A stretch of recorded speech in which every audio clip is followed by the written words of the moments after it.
ধন্যবাদ। আমি আপনার প্রশ্নটা আসলে বুঝতে পারি না। এখানে দাবি পেশের কোনো বিষয় নাই তো।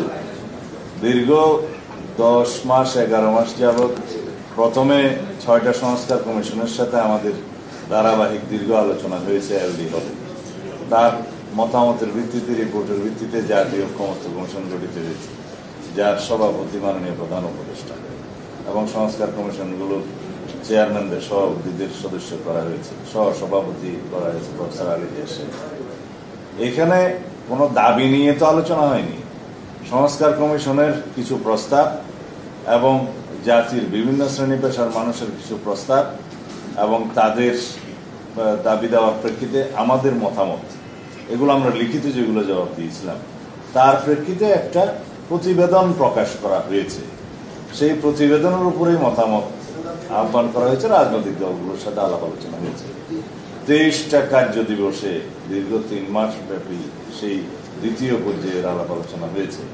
সেটা 31শে জুলাই সমাপ্ত হয়েছে দ্বিতীয় পর্যায়ের আলাপ আলোচনা।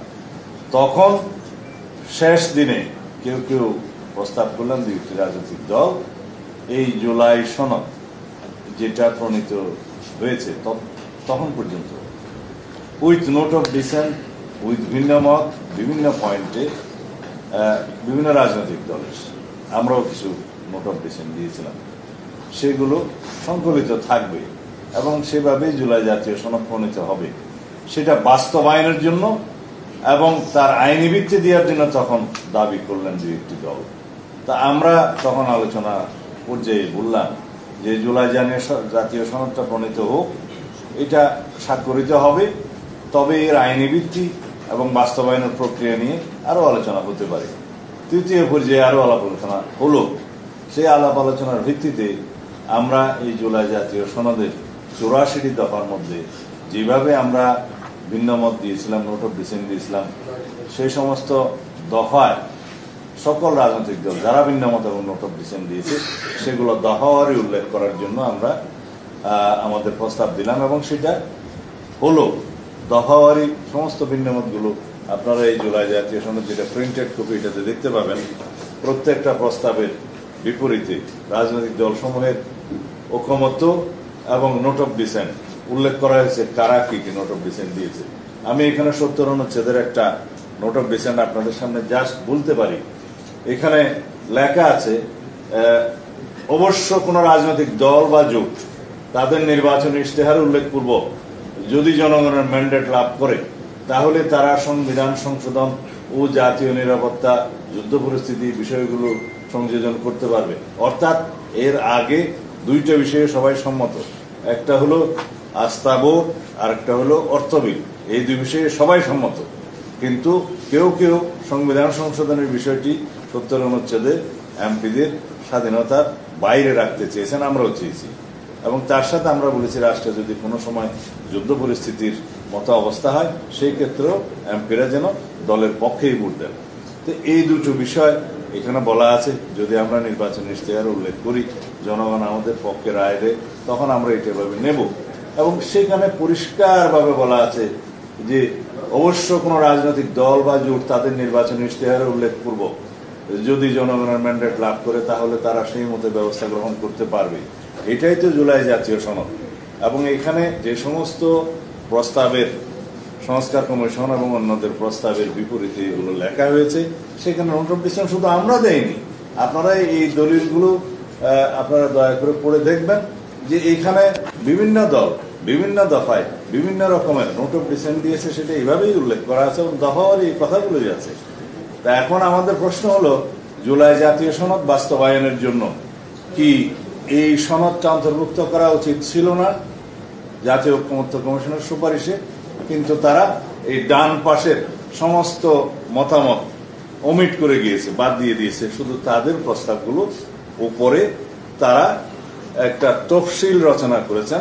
তফসিল 1, বিকল্প প্রস্তাব 1-এও তফসিল 1, বিকল্প প্রস্তাব 2-এও তফসিল 1, 48টা দফা দিয়ে সেই তফসিল করা হয়েছে। বলা হয়েছে এই 48টা দফার উপরেই গণভোট হবে। এখানে কে কি মতামত সনদে উল্লেখ করা হলো, কিভাবে সম্মত হলো, কিছুই উল্লেখ করা হয়নি। এবং বলা হয়েছে বিল আকারে এটা উপস্থাপন করা হবে। বিল কারা করতে পারে? বিল জাতীয় সংসদের এখতিয়ার নির্বাচিত জাতীয় সংসদ বিল আকারে আইনের আগে উত্থাপিত হয়, সেই bill first reading, second reading, third reading এর পরে, জনমত যাচাইয়ের পরে, স্থায়ী কমিটিতে আলোচনা করার পরে সেই বিলটা গৃহীত হলে সেটা আইনে পরিণত হয়। সেই আইনে স্পিকার দস্তখত করে রাষ্ট্রপতির কাছে দিবেন, রাষ্ট্রপতি সই করলে সেটা আইনে পরিণত হবে। এখন বিলটাকে বলা হচ্ছে যে জাতীয় সংবিধান সংস্কার পরিষদের বিবেচনার জন্য। এইরকম আইডিয়া তো আমরা কখনো শুনিনি। আর যদি সংবিধান সংস্কার পরিষদ নামে কোনো বডি সংগঠন করতে হয় বা সেটার অনুমোদন নিতে হয়, সেটা অবশ্যই জাতীয় সংসদের মধ্যেই সিদ্ধান্ত নিতে হবে। তা এখন এই সমস্ত আলোচনা তো আমাদের সাথে হয়নি। হঠাৎ করে সংবিধান সংস্কার পরিষদ গঠনের যে প্রস্তাবটা দেয়া হলো এবং সেটা কারা দিল, কিভাবে দিল, সুপারিশে কিভাবে আসলো, তাইলে জাতীয় সংসদ নির্বাচন অনুষ্ঠিত হবে নাকি সংবিধান সংস্কার পরিষদ নির্বাচন অনুষ্ঠিত হবে? সেই এখতিয়ার তো নির্বাচন কমিশনের নাই, সংবিধান অনুসারে নাই। দুইটাই এখতিয়ার, একটা জাতীয় সংসদ নির্বাচনের ক্ষমতা আর একটা রাষ্ট্রপতি নির্বাচনের ক্ষমতা সংবিধানে নির্বাচন কমিশনকে দেয়া হয়েছে। তো সেই ক্ষেত্রে এই সমস্ত পরিকল্পনা বা প্রস্তাব হঠাৎ করে নিয়ে এসে সুপারিশ দেয়া এবং জাতিকে বিভ্রান্ত করা, এখানে অনৈক্য সৃষ্টি করা, বিভক্ত করা তো জাতীয় ঐক্যমত্য কমিশনের কর্ম হতে পারে না। সেই জন্য আমরা বলেছি জাতীয় ঐক্যমত্য কমিশন গঠিত হয়েছিল সকল রাজনৈতিক দলের সাথে আলোচনা করে ঐক্যমত্য সৃষ্টি করা জাতির মধ্যে, অনৈক্য নয়। এখন দেখতে পাচ্ছি আমরা অনৈক্য সৃষ্টি করছে, বিভক্তি সৃষ্টি করছে। সেটার কোনো উদ্দেশ্য আছে কিনা আমরা জানি না। তা আমরা আশা করি সংবিধানের বিভিন্ন সুস্পষ্ট নির্দেশনা অনুসারে জাতীয় ঐক্যমত্য কমিশনের গৃহীত সকল ঐক্যমতের ভিত্তিতে সকল সনদ যেটা গঠিত হয়েছে প্রস্তাব অনুসারে আমরা যেভাবে সম্মত হয়েছি সেইভাবেই আমরা এই জাতীয় জুলাই সনদ বাস্তবায়নের জন্য অঙ্গীকারাবদ্ধ।